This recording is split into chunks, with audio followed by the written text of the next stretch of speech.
আমি বলছি 2013 সালের হজ সফরে ঢাকা হাজি ক্যাম্পে ঢুকতেই দেখি একজন লম্বা উঁচু জোয়ান মানুষ, টুপি মাথায় দিয়ে আছে, চেয়ারে বসে আছেন। তিনি সবাইকে বলে দিচ্ছেন, লাব্বাইক আল্লাহুম্মা লাব্বাইক, লাব্বাইক লা শারিকা লাক, লাব্বাইক ইন্নাল হামদা ওয়া নি'মাতা লাকা ওয়াল মুলক লা শারিকা লাক। সবাইকে খুব শেখাচ্ছেন।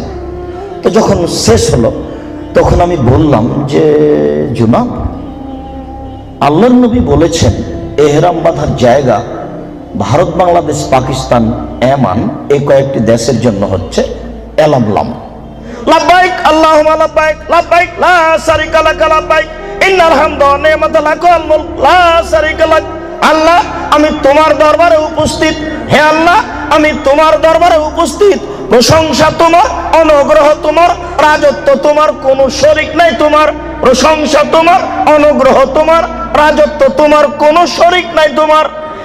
এই কথা তো বলতে হবে এলামলামে গিয়ে। তো এইখানে বলছেন যে, তখন উনি আমার উত্তরে বললেন বাড়ি থেকে বললেও চলবে। মুহাম্মদ সাল্লাল্লাহু আলাইহি সাল্লাম চয়ন করেছেন ভারত, বাংলাদেশ, পাকিস্তান, এমানের জন্য এলামলাম। আপনার হুজুর বললেন বাড়ি থেকে বাঁধলেও চলবে, এটা ভালো কাজ।